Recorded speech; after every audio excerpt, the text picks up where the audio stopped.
Madayaw, maayong adlaw kaninyong tanan. Magandang araw sa inyong lahat. On July 1, I officially took the office of the Vice President of the Philippines, clearly reminded and guided by my mandate and the contract that I signed with the Filipino people during my inauguration in Davao City. That I will serve God, I will serve the country, and I will serve my fellow Filipinos. My first 100 days as Vice President had been marked by many challenges I had prepared myself for, given my long experience in government service and politics. Challenges are part of the job. They flow through your path as a public servant. They test your resolve, they test your determination, they test your dedication to public service, they test your anchor, and may even push you off track. You may sometimes lose sight of everything you intend to do because of these challenges. As a public servant, I am no longer surprised by these challenges. Instead, I look at them as opportunities as they open windows for us too. With great sense of urgency, study, assess, and address conditions that we need to overcome to move along. Today, let me report to you that in the first 100 days of my first year in office as Vice President, we have initiated watershed decisions that would not only significantly change the way Filipinos look at the office of the Vice President, but most importantly, would strengthen its mandate and will enable the office to serve more and more Filipinos across the country. The watershed decisions that we have initiated, the reforms on the pipeline, the expansion of the existing social services programs, the implementation programs aimed at addressing lack of livelihood, and recovery from disasters and armed conflicts, these all bring us to an office of the Vice President that will never leave any sector behind. To ensure that services offered by the OVP will not only be concentrated in the National Capital Region, but will also reach the regions in Mindanao and the Visayas, we have established OVP satellite offices in Dagupan, Cebu, Tacloban, Zamboanga, Davao, Surigao del Sur, and Bacolod. This is first in the history of the Office of the Vice President. But more than that, the significance of the OVP satellite offices can be best appreciated by the number of indigent Filipinos being served day in and day out. The satellite offices have made the Office of the Vice President become more accessible to Filipinos, offering a menu of services such as medical and burial assistance.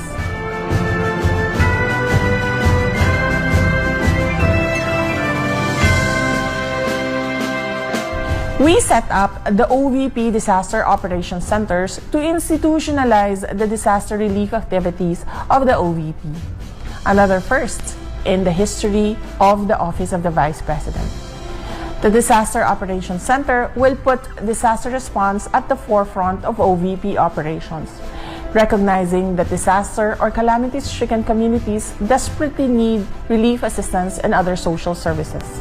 The Office of the Vice President Disaster Operations Center will work closely and will complement the operations of other concerned agencies, including the National Disaster Risk Reduction Management Council and its local counterparts, the Department of Social Welfare and Development, and local government units.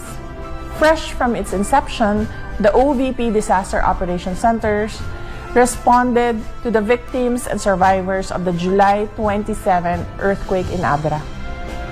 In coordination with the OVP Disaster Operations Center, the OVP satellite offices will also respond and aid those affected by disasters and calamities in the regions.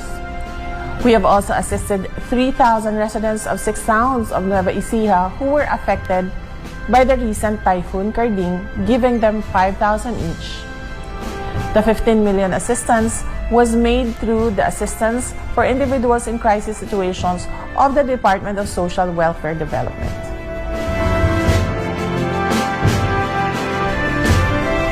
Coming into office, one of the challenges we immediately identified was the need for the Office of the Vice President's central office to be centralized.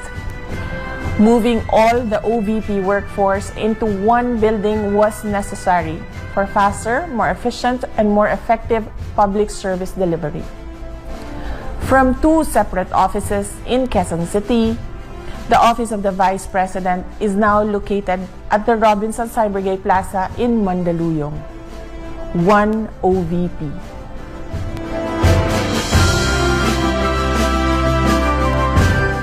Our current goal is to establish a permanent office for the future vice presidents of the country. We have also conducted initial scoping and linkages with the National Center for Culture and the Arts, National Historical Commission of the Philippines, and the National Museum of the Philippines for the construction of museum of all vice presidents of the Philippines.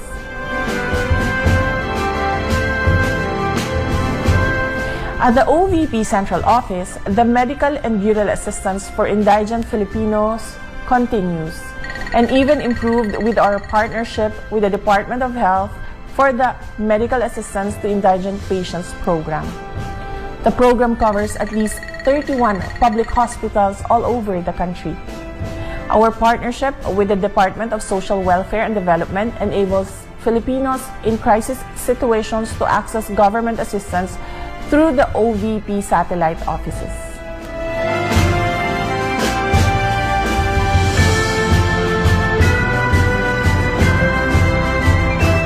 On August 3, we launched the OVP Libreng Sakay program to provide the riding public free transportation services in key areas in Metro Manila, Cebu, Lapu-Lapu, Mandaue, Bacolod, and Davao City. We hope that through this program, we will be able to provide relief to some of our fellow Filipinos who rely on public transport for their daily commute to work, to school, and many other places in the country. This is in partnership with the Department of Transportation.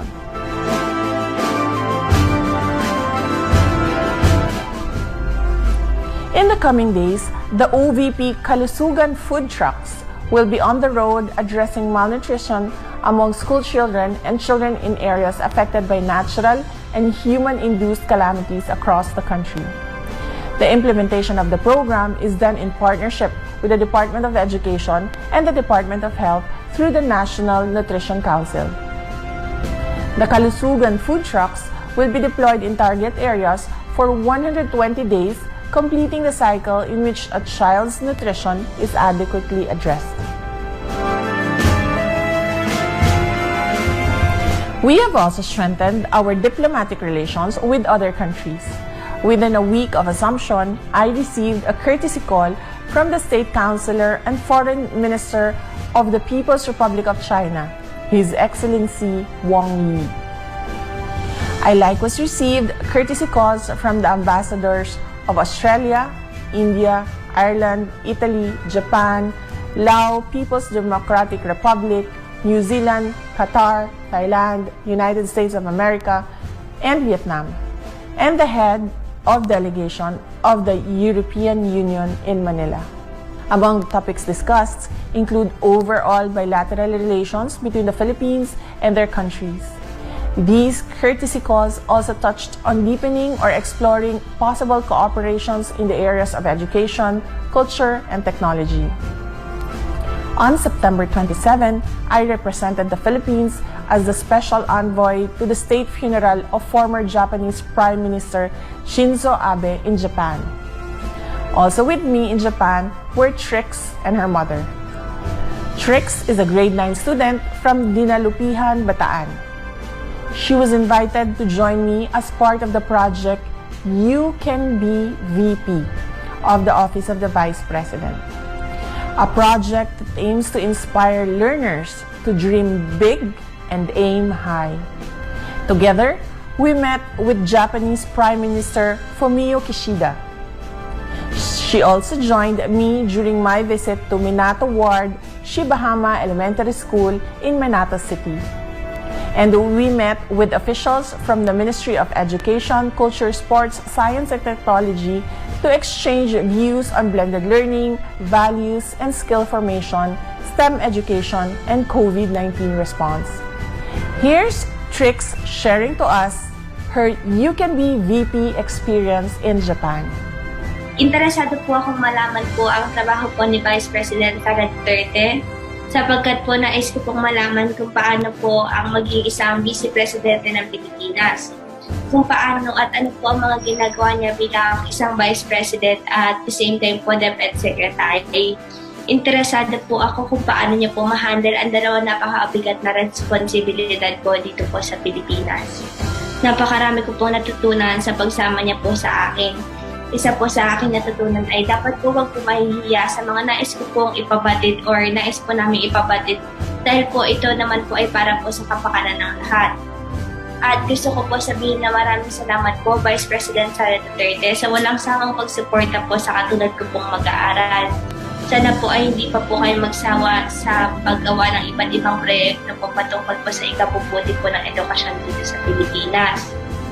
At mapaguro po, eskwelahan at mag-aaral po. Sana po ay hindi lang po ako ang makakita ng inyong mga ginagawa bilang Vice President at DepEd Secretary po. Maraming salamat po.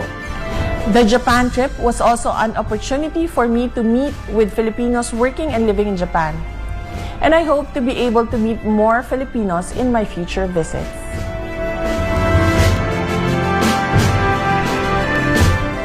The Pagbabago campaign is a program that complements my job as the Secretary of the Department of Education.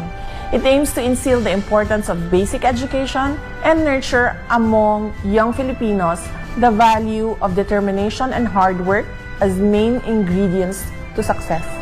We give learners bags that contain school supplies and hygiene kits, but it also underpins the importance of responsible parenthood and family planning among parents. At least 3,220 students have already received Pagbabago bags. They are from remote areas in the country of Limasawa Island in southern Leyte, Municipality of Jordan in Island Province of Guimaras, Caramoan in Camarines Sur, Kidapawan City in North Cotabato, Siquijor Province, Dasmariñas in Cavite, and Bangued in Abra.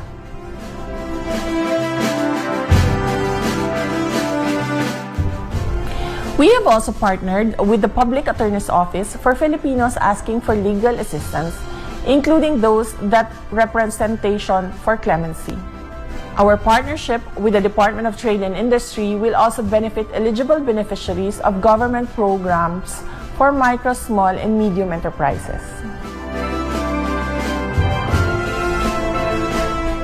In the coming months, you can expect that the Office of the Vice President will roll out more programs and projects that aim to create production impacts and meaningful change in the lives of our fellow Filipinos, especially those who are less privileged, women and members of the LGBTQI+ community, those who are economically insecure, uneducated, and those who are severely affected by the aftershocks of the pandemic, natural disasters, and human-induced calamities such as armed conflict. Within 100 days, I traveled to 20 cities in Luzon, Visayas, and Mindanao, and went to the islands of Limasawa in southern Leyte, Siquijor, Guimaras, and Caramoan. And in the coming days, there will be more challenges ahead. Challenges that we hope to turn into opportunities to be able to serve you and our country better. We are just starting. Daghang salamat. Shukran.